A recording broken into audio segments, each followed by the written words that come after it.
పితామహ పత్రిజీ గారికి, మా భీమనేని వంశీకిరణ్ మాస్టర్ గారికి, సుకన్య మేడం గారికి, పూజ్య గురువులైన హైమ మేడం గారికి నా పాదాభివందనాలు. ఈ ధ్యానం గ్రూప్ లో అటెండ్ అయిన నా ధ్యాన మిత్రులందరికీ కూడా ఈ అందరికీ కూడా నా పాదాభివందనాలు ఫ్రెండ్స్.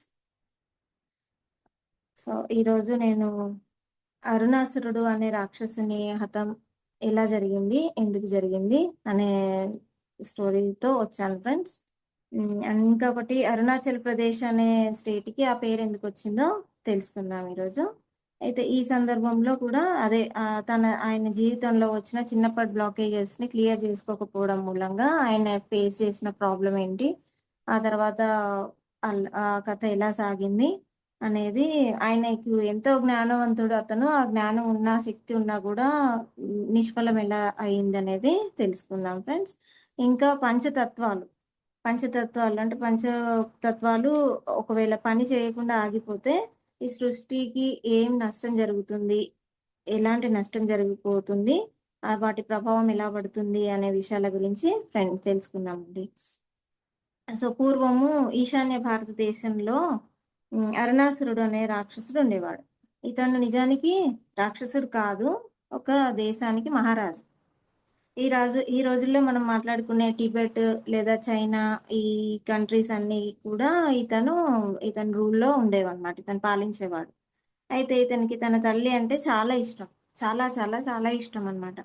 స్వతహాగా ఇతడు చిన్నప్పుడు చాలా భయస్థుడు, ఇంకా ఎక్కువగా చాలా మంది ముందుకు వచ్చేవాడు కాదనమాట. కొంచెం సంకుచిత స్వభావం కలిగిన వాడనమాట. కానీ తల్లి అంటే అమితమైన ప్రేమ. ఆ తల్లి అతి గారాబం వల్ల ఆమె పట్ల ఉన్న ప్రేమ, ఇంకా ఆమె కూడా కొడుకు వాత్సల్యం వల్ల తను నేర్పాల్సిన విషయాలన్నీ కొన్ని నేర్పకపోవడం వల్ల అది కూడా ఈయన పైన ప్రభావం పడి అతను అలా తయారు కావడం జరిగింది. ఓకే, నలుగురిలోకి వెళ్ళాలంటే కూడా భయపడేవాడు. అయితే ఎంతసేపు ఇతను తన తల్లితో మాత్రమే చాలాసేపు గడుపుతూ ఉండేవాడు. ఆ తర్వాత తండ్రి మాత్రం మహారాజు కాబట్టి తన కొడుకైన వారసుడిని కూడా రాజుని చేయాలంటే కొన్ని క్వాలిటీస్ ఉండాలి, ధైర్యంగా మార్చాలి అనే ఉద్దేశంతో అతను ఈయనకి కఠినమైన శిక్షణలు ఇస్తూ ఉండేవాడు చిన్నప్పటి నుంచి. అంటే చాలా కఠినంగా బిహేవ్ చేసేవాడు, కఠినంగానే ఇచ్చేవాడు. చిన్న బాబు కదా, సౌమ్యంగా చెప్పాలి అనేది మర్చిపోయి తన స్వభావ రీత్యా అతను చాలా కఠినంగా ఆయనకి ట్రైనింగ్ ఇస్తూ ఉండేవాడు. ఎలా అంటే ఒక దట్టమైన క్రూర మృగాలు తిరిగే అడవిలోకి తీసుకెళ్ళి వదిలేసి వచ్చేసేసరికి అక్కడ క్రూర మృగాలు తన దగ్గరకు వస్తున్న కొద్దీ అబ్బాయి భయపడుతూ ఉండేవాడు అనమాట. భయపడి అంటే వాళ్ళ తండ్రి ఉద్దేశం ఏంటంటే ఈ అబ్బాయి వాటిని ఓవర్కమ్ చేయాలి, ఆ ధైర్యాన్ని కూడగట్టుకోవాలి, అటువంటి పరిస్థితి ఒకవేళ ఎదురైతే ఎలా ఎదుర్కోవాలనేది తెలుసుకోవాలి అనే శిక్షణ తనిస్తూ ఉండేవాడు. కానీ ఈ బాబు మాత్రం చాలా భయపడిపోయేవాడు. ఆఖరి నిమిషంలో కూడా తనను తను ప్రొటెక్ట్ చేసుకోకపోయినప్పుడు మళ్ళీ తండ్రి వచ్చి కాపాడేవాడు. అలా ఆ తండ్రికి అబ్బాయి అంటే చాలా కోపం వచ్చేది. అండ్ అంత తల్లి అతి గారాబం వల్లనే ఇలా జరుగుతుంది అన్న ఉద్దేశంతో ఆ తల్లి మీద కోపం చూపించేవాడు. ఆమెతో ఎప్పుడు కూడా ఆర్గ్యూ చేసేవాడు, గొడవ పడేవాడు. సో అది కూడా ఆ తల్లిదండ్రులు ఈ చిన్న పిల్లల ముందు, చిన్న బాబు ముందు గొడవలు పడుతూ ఉండడం వల్ల కూడా ఈ అబ్బాయి పైన చాలా ప్రభావం పడి తండ్రి అంటే ద్వేషభావం పెంచుకుంటాడనమాట. తండ్రి తన తల్లిని ఇబ్బంది పెడుతున్నాడు, దౌర్జన్యంగా మాట్లాడుతున్నాడు, దౌర్జన్యం చేస్తున్నాడు, బాధ పెడుతున్నాడు అనే ఫీలింగ్ ఆ అబ్బాయి మనసులో నాటుకుపోతుంది. ఈ విధంగా అలా డెవలప్ అవుతూ ఉంటాడనమాట. అయితే ఒకరోజు తన తండ్రి ఆయన భార్య మహారాణితో గొడవ పడుతూ కొంచెం ఎక్కువగా కోపం వచ్చేసి ఇలా నెట్టేస్తాడనమాట. నెట్టేసేసరికి ఆవిడ వెళ్ళి కింద పడి తలకు గాయమై చనిపోతుంది, ప్రాణాలు విడుస్తుంది. సో అది ఈ అబ్బాయి కళ్ళ ముందే అది జరిగేసరికి తను తట్టుకోలేకపోతాడు, చూసి బేర్ చేయలేకపోతాడనమాట. తట్టుకోలేక ఏం చేస్తాడు, తన తల్లి మళ్ళీ తిరిగొస్తది అనే నమ్మకంతో ఆమెకి క్రియలు చేయకుండా కొన్ని లేపనాలన్నీ పూసి ఆమె బాడీకి, శరీరానికి అన్నీ పూసి అట్లే భద్రపరిచి ఒక మందిరంలో భద్రపరిచి ఉంచుతాడు. అలా ఆ చిన్న బాబు పెద్దవాడైతాడు. కొద్ది రోజులకి వాళ్ళు మళ్ళీ ఆ ద్వేషభావంతో తన ఆ తండ్రిని ఎప్పుడైతే వాళ్ళ అమ్మని చంపుతాడో, అప్పుడే ఆ తండ్రిని చంపేస్తాడు. అక్కడ పక్కనున్న కత్తి తీసుకొని ఆ తండ్రిని చంపేస్తాడు ఈ అబ్బాయి చిన్నతనంలోనే. ఆ తర్వాత తల్లి శరీరాన్ని జాగ్రత్తగా కాపాడుతూ ఆ మందిరంలో ఉంచి చూసుకుంటూ ఉంటాడు. సో, ఎప్పటికైనా తన తల్లి మళ్ళీ ప్రాణాలతో తిరిగొస్తుంది అనే నమ్మకంతో, ఆ నమ్మకం పెట్టుకొని భగవంతుడిని ప్రార్థించుకుంటూ ఉంటాడు. ఈ సందర్భంలో తను ఆహ్, అదే కోరిక నెరవేర్చుకోవడం కోసం బ్రహ్మదేవుడిని తలుచుకొని తపస్సు చేస్తాడు. కొన్ని వేల సంవత్సరాలు కఠినమైన తపస్సు చేస్తాడనమాట. తపస్సు చేస్తే బ్రహ్మదేవుడు ప్రత్యక్షమైనప్పుడు ఆహ్, తను చెప్తాడు. ఇట్లా నా తల్లిని బ్రతికించుకోవాలనుకుంటున్నాను స్వామి. మీరే సృష్టికర్త గాబట్టి, అది మీ వల్లనే సాధ్యమవుతుంది గాబట్టి, నాకా కోరిక తీర్చండి అని అడుగుతాడు. అప్పుడు బ్రహ్మదేవుడు, అది సృష్టి విరుద్ధం గాబట్టి, సృష్టి విరుద్ధమైన కార్యాలు నేను చేయలేను. కనుక నువ్వు ఇంకేదైనా వరం కోరుకో. ఇది మాత్రం కుదరదు అని చెప్తారనమాట. చెప్పితే ఇలా అనేసి అప్పుడు ఒక వరం కోరుకుంటాడు. అంటే ఆహ్, త్రిమూర్తులు ఎవరి చేత గూడా తనకి మరణం అనేది ఉండకూడదు అని జెప్పేసి అట్లా కోరుకుంటాడు. ఆ తర్వాత మరి మా అమ్మని కాపాడుకోవాలంటే నాకొక ఉపాయం చెప్పండి అని చెప్తే, అది పార్వతీ పరమేశ్వరుల వల్లనే సాధ్యమవుతుంది. సో, వాళ్ళని వేడుకొని ప్రయత్నించు అని చెప్పి చెప్తారనమాట. బ్రహ్మదేవుడు చెప్పి అంతర్ధానమైపోతాడు. సో, అప్పటినుంచి ఇతను ఎలా అని జెప్పేసి ఇంక చాలా ఋషులు, మునులు శివుడిని కూర్చి తపస్సు చేయడు. కాకపోతే బ్రహ్మదేవుడు ప్రసాదించిన శక్తి వల్ల, జ్ఞానం వల్ల ఇంకా ఎక్కువ అన్నీ సేకరించి చాలా విద్యని తెలుసుకుంటాడు. జ్ఞానాన్ని పొందుతాడు. ఓన్లీ ఆహ్, శరీరం తత్వం త ఆయన శరీరరీత్యా తను అతి శక్తివంతమైపోతాడు. అన్ని రాజ్యాలు చుట్టుపక్కల ఉన్న రాజ్యాలన్నిటిని గూడా జయిస్తూ ఉంటాడు.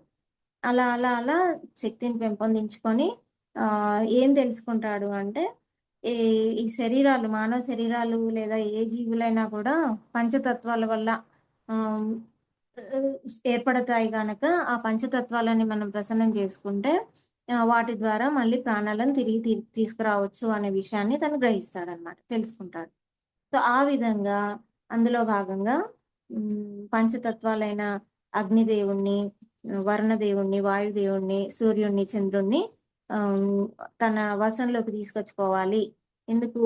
తన తల్లి పైన వాళ్ళ ప్రభావం వల్ల తన తల్లి తిరిగొస్తుందో ఏమో అనే ఉద్దేశంతో వాళ్ళని కుట్రపూరితంగా ముందు నమ్మించి, ఒక ఫ్రెండ్‌లాగా నమ్మించి, ఆ తర్వాత వాళ్ళకి సహాయం చేసినట్టుగా నటించి, ఆ తర్వాత వాళ్ళని బంధిస్తాడు. అయితే ఇంతకన్నా ముందు ఇంకొక విషయం ఏం తెలుసుకోవచ్చంటే, ఆ పంచతత్వాలన్నీ కూడా ఐకమత్యంగా ఉన్నప్పుడే బలం గదా ఫ్రెండ్స్! ఐకమత్యమే మహాబలం గదా! సో, ఆ ఐకమత్యాన్ని ఎప్పుడైతే విడగొట్టుతారో అప్పుడే అది సాధ్యమవుతుంది అని తెలుసుకొని, ఒకరి పైన ఒకరికి నెగెటివ్‌గా చెప్పడం ప్రారంభిస్తాడు. ఓకే. నెగెటివ్‌గా చెప్పడం ప్రారంభిస్తాడు. గొడవలు సృష్టిస్తాడు. మీరు గొప్ప అంటే మీరు గొప్ప అనేసి. సో, అలా అగ్నిదేవుడు వరుణదేవుడి కంటే గొప్ప అని, వరుణదేవుడు లేదు వాయుదేవుడు గొప్ప అని, సూర్యుడు గొప్ప అని, చంద్రుడు గొప్ప అనుకోని వాళ్ళకి వాళ్ళు ఆహ్, అలా డిస్టర్బ్ అయిపోయి ఐకమత్యం అనేది డిస్టర్బ్ అయిపోతుందనమాట. అలా వీక్ అయిపోయినప్పుడు ఈయనకి వాళ్ళని వశీకరించుకోవడం చాలా ఈజీ అయిపోతది అని తలిచి అదే విధంగా ఎత్తుగడ వేసి ఒక్కొక్కరిని పంచతత్వ దేవతలందరిని గూడా బంధించి తన వశంలో ఉంచుకుంటాడు. వాళ్ళ పవర్స్ అనేవి ఇంకా పని చేయవనమాట అందులో ఉన్నంత సేపు. సో, అలా జరిగిపోతది.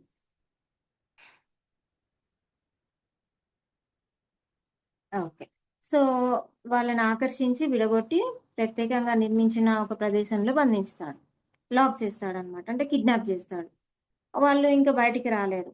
సో, ఆ తర్వాత అప్పుడు తన కోరికని చెప్తాడు. ఇలా మా అమ్మ పరిస్థితి ఇది. మా అమ్మ బాడీ పైన మీది ప్రయోగించి మా అమ్మని బ్రతికించేలాగా చేయండి అని. సో వాళ్ళెంత చెప్పినా అది అసాధ్యము. మళ్ళీ ఒక్కోసారి ఒక శరీరం నుంచి ఆత్మ అనేది బయటకొచ్చాక మళ్ళీ తిరిగి ఆత్మని ప్రవేశించలేము. ప్రాణాలను తీసుకురాలేము. అది సృష్టి విరుద్ధం. మాతో కాదు. అది ఫలించదు. నిష్ప్రయోజనం అని వాళ్ళెంత సంధాయించినా గూడా ఈయన ఒప్పుకోడనమాట. సో వాళ్ళ ప్రయత్నం వాళ్ళు జేస్తారు.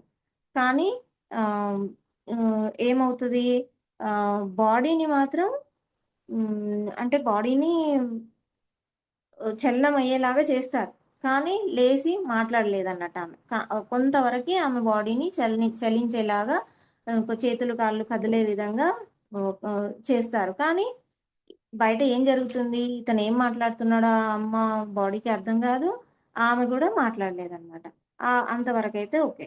సో, ఇంతకు మించి మేము చేయలేము అని జెప్పేసి వెళ్ళంటారనమాట.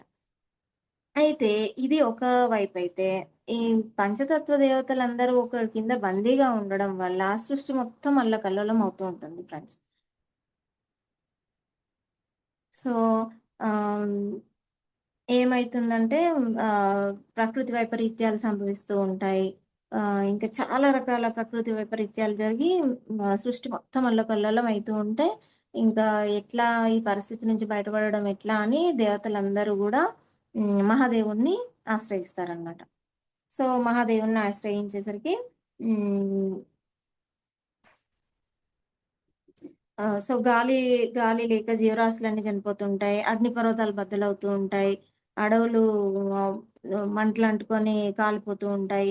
నీరు లేక పంటలు పండవు. ఇంకా వనస్పతులు సూర్యరశ్మి, చంద్రరశ్మి లేక వనస్పతులు, చెట్లు, మొక్కలనేవి పెరగవు అనమాట. సో, ఆహారం లేక అలమటించుతూ ఉంటాయి జీవులన్నీ. సో, ఇట్లా చాలా జరిగిపోతుంటుంది. ఇలాంటి పరిస్థితిలో ఆ శక్తిని భరించగలిగే వాళ్ళు మాత్రమే ఆ బాధ్యత తీసుకోవాలి. ఓకే. సో, ఈ పంచతత్వాల శక్తిని భరించాలి. సమతుల్యం తప్పింది కాబట్టి ఇలా జరుగుతుంది గాబట్టి, ఆ సమతుల్యాన్ని మళ్ళీ ఏర్పరచుకోవాలి అంటే, అది బేర్ చేయగలిగిన వాళ్ళు మాత్రమే చేసుకోవాలి అన్నమాట. సో, అప్పుడు పార్వతీమాత ఆహ్, జగదంబ గదా ఫ్రెండ్స్, అమ్మ తీసుకుంటుంది. ఆ బాధ్యతను తీసుకుంటుందన్నమాట. ధ్యానంలో గూర్చొని తన పవర్‌ని, కాస్మిక్ ఎనర్జీతో, అయస్కాంత శక్తితో ఆ పంచతత్వాలని బ్యాలెన్స్ చేసుకుంటూ సృష్టిని కాపాడాలని చూస్తూ ఉంటుందనమాట. కానీ ఆహ్, అప్పటికి గూడా అమ్మ గూడా ఆ శక్తిని భరించలేక చాలా ఇబ్బంది పడుతూ ఉంటుందనమాట. కష్టపడుతూ ఉంటుంది. సో, అప్పుడు తన కొడుకైన కార్తికేయుడు అమ్మ పరిస్థితిని చూసి భరించలేకపోతాడు. అలా వెళ్లి తన తండ్రి అయిన మహాదేవుని వెళ్లి వేడుకుంటాడు. తండ్రి మీరే అమ్మను ఈ కష్ట పరిస్థితుల నుంచి తప్పించండి అని చెప్తే, మహాదేవుడు గూడా ధ్యానంలో కూర్చొని ఆ అమ్మ ఎనర్జీని బ్యాలెన్స్ జేయడానికి హెల్ప్ చేస్తూ ఉంటాడనమాట. సో, తను కూడా రెస్పాండ్ కాడు. అప్పుడు కార్తికేయునికి చాలా కోపమొచ్చేస్తదనమాట. సో, దేవసేనాపతిగా వెళ్ళి అరుణాసురుడిని సంహరించి మామూలు పరిస్థితులు తీసుకురావడానికి వెళ్తాడు. అప్పుడు గూడా శివాజ్ఞ రాదింక అక్కడికి ఆయనకి. సో, వెళ్ళి తన సృష్టి ఇలా అవుతుంది, ఎవరు పట్టించుకోకపోతే ఎట్లా అనేసి సేనాపతిగా తను దేవతలు వేడుకోవడం వల్ల వెళ్ళి ప్రయత్నం చేద్దామని వెళ్తాడు. కానీ అరుణాసురుడు అతని శక్తితో కార్తికేయుని ఓడిస్తాడనమాట. సో, దేవతలందరూ మళ్ళీ సమావేశమై చర్చించుకుంటుంటే మహాదేవుడిని తన తల్లి ప్రాణాలు తిరిగి ఇచ్చి సృష్టిని కాపాడమని ఆహ్, వేడుకుంటారు. అరుణాసురుని తల్లి ప్రాణాలని తిరిగిచ్చేయండి మహాదేవా! ఎందుకంటే ఆయన వల్ల ఇలా జరుగుతుంది గదా! అందరికీ నష్టమవుతుంది గదా! అని జెప్పేసి అంటే, మహాదేవుడు అది సృష్టి విరుద్ధము. అది జరగని పని. అది కాదు అని జెప్పేసి అంగీకరించాడనమాట. అప్పుడు యమధర్మరాజు మాట్లాడతాడండి. అతని తల్లి, ఎవరు అరుణాసురుని తల్లి సదాత్మ, తనకి ముక్తి కావాలని కోరుకుంటుంది. కానీ తన కొడుకు చేయకపోవడం వలన ముక్తి పొందలేకపోతున్నానని ఆమె బాధపడుతూ ఉంది. సో, అది అని ఆ విషయాన్ని చెప్తారనమాట. అది విన్న కార్తికేయుడు, అరుణాసురుడు తన తల్లి ప్రేమకై తపించి ఇలా చేస్తున్నాడని తెలిసి అతనితో స్నేహంగా ఉండడానికి వెళ్తాడు ఫ్రెండ్స్. స్నేహం చేయడానికి వెళ్తాడు. ఓకే. ఫస్ట్ యుద్ధానికెళ్ళి ఆహ్, ఫైట్ చేస్తాడు గదా! ఆ తర్వాత తల్లి ప్రేమ అంటే తల్లి వాత్సల్యానికి దూరమై అతను అలా చేస్తున్నాడు అన్న ఉద్దేశంతో అతన్ని ఫ్రెండ్‌షిప్ చేసుకోవడానికి వెళ్తాడు. వెళ్ళి ఆ విషయం తెలుసుకుంటాడు. అప్పుడు ఆ బాధ నుండి దూరం చేయాలని చూస్తాడు. అరుణాసురుడు పంచతత్వ దేవతలను అప్పుడు విడిపిస్తాడు. వాళ్ళ వల్ల కావట్లేదు గదా! నేను నా బాధ్యత మీ తల్లి ప్రాణాలు తిరిగిచ్చే బాధ్యత నాది అని జెప్పేసి కార్తికేయుడు అతనికి మాటిస్తాడు. మాటిచ్చినప్పుడు ఆ పంచతత్వాలని అరుణాసురుడు విడిపిస్తాడనమాట. వదిలేస్తాడు. అప్పుడు మళ్ళీ సృష్టి సమతుల్యం అవుతుంది కదా! సో, అప్పుడు పార్వతీదేవి గురించి అరుణాసురుడు తపస్సు చేస్తాడు.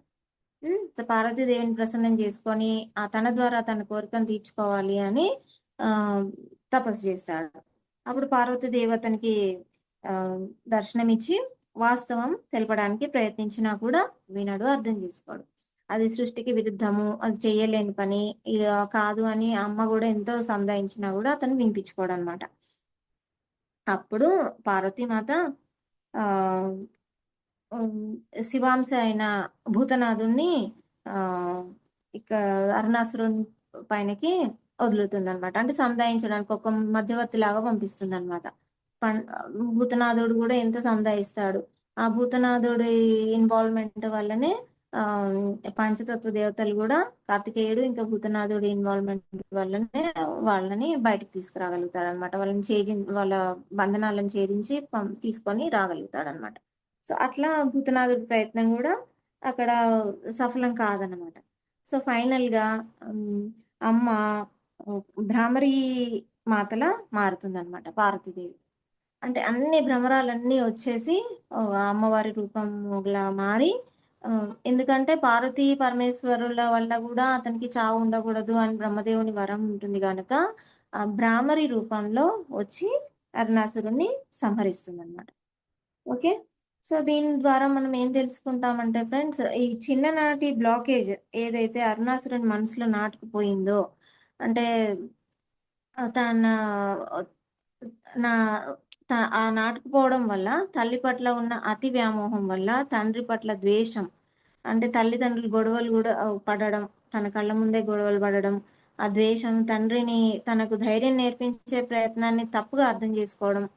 బికాజ్ శిక్షణ ఇస్తున్నాడు. తండ్రి ఒక మహారాజు గాబట్టి, తన కొడుక్కి కూడా శిక్షణ ఇవ్వాలి అన్న ఉద్దేశంతో నేర్పిస్తూ ఉంటే, ఇతను అది తప్పుగా అర్థం చేసుకున్నాడనమాట. తల్లి పైన ఉన్న వ్యామోహం వల్ల, ఆ ద్వేష భావం వల్ల అతను నెగెటివ్‌గా ఆలోచించాడు. సో, అలా ఆలోచించి అతన్ని ఫైనల్‌గా అంతం జేసేసాడు. తండ్రినే చంపేశాడు. ఆ టైంలో అది తప్పు. తప్పు, ఒప్పు అనే విచక్షణ గూడా మర్చిపోయి ఆహ్ ఆహ్, ఆ పరిస్థితికి దారితీసిందనమాట. అంటే విచక్షణ కోల్పోయాడతను. సో, ఈ బ్లాక్స్ క్లియర్ చేసుకోకపోతే ఎంత దారుణమైన పరిస్థితులు ఏర్పడతాయో మనం తెలుసుకోవచ్చు ఫ్రెండ్స్ ఈ కథ ద్వారా. అలాగే తల్లిదండ్రులు గూడా ఎప్పుడు గూడా పిల్లల ముందు గొడవ పడడం వల్ల ఆ ప్రభావం పిల్లల ఎదుగుదల పైన ఎలా పడుతుంది అనే విషయం గూడా మనం ఇక్కడ తెలుసుకోవాల్సిన విషయం ఫ్రెండ్స్. అరుణాసురుని చరిత్ర ద్వారా మనం తెలుసుకోవాలి. హ్మ్. అయితే నిజానికి అరుణాసురుని తల్లి ఆత్మ ఆమె ఆత్మని అడిగితే, తను మళ్ళీ బ్రతకాలని అనుకోవట్లేదు. తన కొడుకు కోరిక ఎటువంటిదో నాకు తెలీదు గానీ, నాకు మాత్రం బ్రతకాలని లేదు. నేను ముక్తి కోసం ఎదురు చూస్తున్నాను. నేను ఎన్నో సంవత్సరాలను బట్టి కైలాస లోకం వెళ్ళాలని జెప్పి నేను ప్రయత్నిస్తున్నాను. నేను శివభక్తురాలిని. కానీ నా బిడ్డ వల్ల నాకది సాధ్యం గావట్లేదు అని తను చెప్తుందనమాట. అంటే అక్కడ ఇంక తన బిడ్డ అలా తయారు గావడానికి తల్లిగా నేనిచ్చిన అతి చనువు గూడా కారణం అని గూడా తను అంగీకరిస్తుంది. దేవతల ముందు తను అంగీకరిస్తుంది. అదే మాట పార్వతీదేవి గూడా చెప్తుందనమాట. అంటే హ్మ్, ఇది 'హరహర్ మహాదేవ్' సీరియల్‌లో నేను చూసి తెలుసుకున్నాను ఫ్రెండ్స్ ఈ స్టోరీ. అందులో మాత ఈ ఉదంతం జరిగిన తర్వాత అమ్మ అందరికి చెప్తుందనమాట.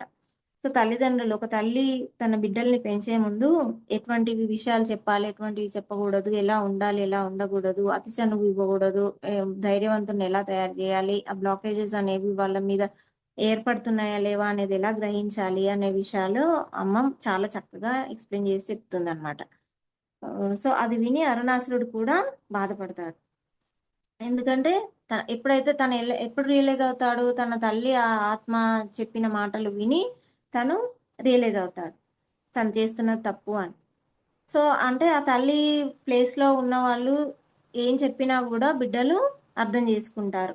సో, అది చెప్పకపోవడం వల్ల, ఆన్ టైమ్ చెప్పకపోవడం వల్ల, అతనికి అది బ్లాక్ అనేది అది క్లియర్ గాకపోవడం వల్ల, చాలా మొండిగా బిహేవ్ జేసి ఆహ్, ఒకానొక టైంలో సృష్టికి చాలా డిస్టర్బెన్స్ తీసుకొచ్చి, సృష్టి అంతం గావడానికి కారణమైపోయాడు ఫ్రెండ్స్. సో, అది మనం ఇక్కడ తెలుసుకోవాల్సిన విషయం అన్నమాట. ఇంకా పంచతత్వాలు. సెకండ్ పాయింట్ ఏంటంటే, పంచతత్వాల సంతులత చెదిరితే, డిస్టర్బ్ అయిపోతే, మనకు ప్రకృతి పైన ప్రభావం ఎలా పడుతుంది? ప్రకృతి వైపరీత్యాలు సంభవించినప్పుడు, అంటే సంతులత డిస్టర్బ్ అయినప్పుడు, అది మన జీవితాల పైన గానీ, లేదా ఈ లోకంలో ఉన్న జీవరాశులన్నిటి పైన గూడా ఎలాంటి ప్రభావం పడుతుందో మనం తెలుసుకోవచ్చు ఫ్రెండ్స్. అందుకే మనం వచ్చిన ఈ ప్రకృతి మాతని హ్మ్. అంటే జన్మించిన మనం ఎక్కడి నుంచైతే వచ్చామో, ఆ ప్రకృతి మాత మన మూలం కదా! ఎప్పుడు గూడా హాని కలిగించే పనులు మనం చేయకూడదు ఫ్రెండ్స్. అంటే ఎప్పుడూ హ్మ్. తల్లిలాగా చూసుకోవాలి. మన భూమాతను గానివ్వండి, ప్రకృతిని గానివ్వండి, ఒక తల్లిలాగా ఆదరిస్తూ చూసుకుంటూ ఉండాలి. అంటే సంతులత డిస్టర్బ్ అయ్యే విధంగా మనం ఎటువంటి కార్యాలు గూడా తలపెట్టగూడదు. ఎప్పుడూ శాంతపరిచేలా చూడాలి. ఆనందపరిచేలాగా చూడాలి.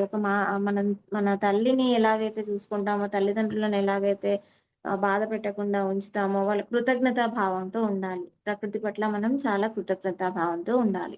ఎందుకంటే, మనం పొందినవన్నీ గూడా ప్రకృతి నుండే గనక ఆహ్, సో, ఒక అవి ఇచ్చినందుకే మనం ఇంత పొందుతున్నాము. అండ్ మనం ఇంత జ్ఞానం నేర్చుకుంటున్నామంటే ధ్యానం జేస్తున్నాం. ఆ ధ్యానం చేయడానికి సరితూగే పరిస్థితులు గూడా మనకు ప్రసాదించింది ఆహ్, ప్రకృతి మాత. గురువులను ఇచ్చింది గూడా ప్రకృతి మాత. కాబట్టి మనం జన్మ తీసుకున్న తల్లిదండ్రులను ఇచ్చింది గూడా ప్రకృతి మాత. సో, ఈ జన్మ తీసుకోవడం వల్లనే గదా మనం ఇంత జ్ఞానం పొందగలుగుతున్నాం, ఇంత నేర్చుకుంటున్నాం గురువుల ద్వారా గానియండి, అన్ని విషయాల ద్వారా. అంటే మనం ఉన్న స్థితి నుండి ఉన్నత స్థితికి ఎదగడానికి దోహదం చేస్తున్న ఈ అన్నిటికి మూలం గూడా ప్రకృతి మాత గాబట్టి, ప్రకృతి మాతని చాలా హ్మ్. చాలా జాగ్రత్తగా చూసుకోవాలి. అండ్ కృతజ్ఞతా భావంతో ఉండాలి. ఆహ్, కాబట్టి మనం అంటే ఇప్పుడు మనం ఈ జనరేషన్‌లో చూసుకుంటే మనం చదువుకున్నాము. సో, ఆహ్, ఇప్పుడు ఏమని చెప్పొచ్చు? హ్మ్. పంటలు పండిస్తూ ఉంటారు గదా ఫ్రెండ్స్! పంటలు పండిస్తున్నప్పుడు హ్మ్. ఎరువులేస్తూ ఉంటాం. సో, ఎరువులు గానివ్వండి, మందులు పు పురుగు, పుట్ర వచ్చిందని జెప్పేసి పెస్టిసైడ్స్ కొడుతూ ఉంటాం. సో, వాటి ప్లేస్‌లో జీవ వైవిధ్యం ఉన్న అంటే బయో ఫెర్టిలైజర్స్ అని వాడతారు గదా ఫ్రెండ్స్! గోపంచకం ద్వారా గానివ్వండి, అటువంటివి చేస్తూ ఉంటే అవి హాని కలిగించవు. మనము కొత్తవి సృష్టించి ఆ కెమికల్స్, ఆ పాయిజనస్ కెమికల్స్ అన్నీ స్ప్రే జేస్తూ ఉంటాము. అండ్ పొల్యూషన్ ఎక్కువ చేస్తూ ఉంటున్నాము. అంటే కొత్తవి సృష్టించే విధానంలో పోయి ఆధునికత అనే దాంట్లో చాలా కొత్తవి సృష్టిస్తూ ఈ ప్రకృతి మాతకి హాని జేస్తున్నాం. సృష్టించడం తప్పు కాదు. కాకపోతే ఎవరికీ కూడా ఎటువంటి హాని జరగకుండా ఉండేవి సృష్టించి అందరికి ఉపయోగకరంగా ఉంటే ఇంకా చాలా ఆనందంగా ఉండొచ్చు. సో, ఈ ఈ క్లాస్ ద్వారా మనం ఈరోజు ఇవన్నీ నేర్చుకున్నాం ఫ్రెండ్స్. మళ్ళొకసారి నేను రిపీట్ చేస్తాను. సో, ఈ అరుణాసురుని కథ అరుణాచల్ ప్రదేశ్ అనే ఆ ప్రదేశంలో జరిగింది గాబట్టి, ఆ స్టేట్‌కి అరుణాచల్ ప్రదేశ్ అనే ఆహ్, పేరు రావడం జరిగింది.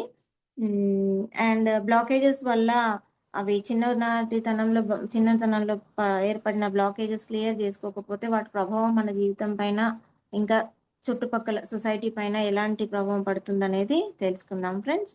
అండ్ పంచతత్వాలు సరిగ్గా పనిచేయకపోతే సమతుల్యత డిస్టర్బ్ అవుతే వాటి ప్రభావం మన పైన ఎలా ఉంటుంది అనేది గూడా మనం తెలుసుకున్నాం ఫ్రెండ్స్. సో, నాకు ఈ అవకాశం ఇచ్చిన హైమ మేడంకి ఆహ్, నా పాదాభివందనాలు. అండ్ ఓపికగా విన్న ధ్యాన మిత్రులందరికీ కూడా నా ధన్యవాదాలు friends. Thank you so much. Thank you friends.